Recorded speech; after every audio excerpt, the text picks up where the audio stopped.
that funny looking plant. Go back to that to refer back to that funny looking plant. We don't necessarily have to show it if we're doing this in any kind of order. But that is from the Chihuahua Desert Nature Preserve, which is just outside Chihuahua Desert. So is that? So I take it they're near Mexico, or I reckon it's close enough to Mexico that that they can still call it the Chihuahua Desert. Right. The reason why I'm saying it must be like really close to the Texas border because you got Mexico or else from your view Mexico, and then they actually have a state called Chihuahua. And so I'm assuming it's right there near. Yeah. So y'all went really south. Yeah. Well, no, you're in. South and west. Yeah. So y'all were right there by the Mexican border. Right. Yeah. We could have swam across the Rio Grande if we wanted to. Yeah. They probably wouldn't let you do that. Have they started? Never mind.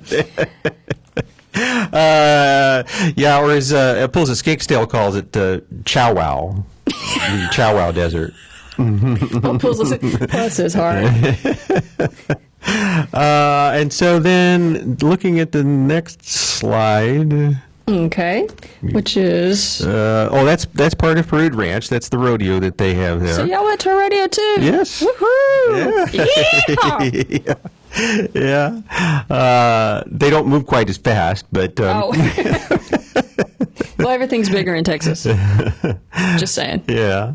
And then you got slide number, I guess, for your daughter's benefit, slide number 6. Number 6? That is part of the Fort Davis ruins. And Thomas Alexander talked to us about, he didn't talk specifically about Fort Davis, and I don't quite remember because sometimes I don't sit around all afternoon and listen to my old shows, but I think he mentioned a couple of good forts to go to, and this one was particularly a good one because there was a lot of stuff there.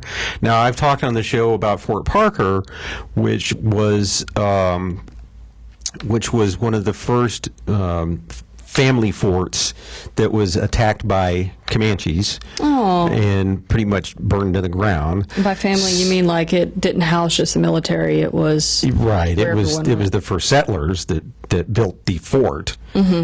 But it was reconstructed, and we had gone over spring break and visited that place, which is in kind of East Texas, central East Texas. Okay. And then, but it's like. I think it's privately owned, and I think it's completely fabricated, right? Okay. Now, I don't mean to make that sound negative, but it's always good to know: am I looking at the real thing, or am I looking at am I looking at a reconstruction? Because you feel awful silly later, right? You're like, oh, I thought that was real. So, but anyway, lots of Fort Parker. Lots of the original fort is still there, and then they do have some reconstructions. Okay. And some displays and some things, some artifacts, and some articles of clothing and military uniforms and guns. There's lots of guns there. Guns are always good. Some things that are reproductions, and there are other things that are authentic. So, and you kind of have to ask the docents. They do have people who mill around and point things out for you and help you out and help you get your head squared around the time in history. And so that was good. I was really impressed with that.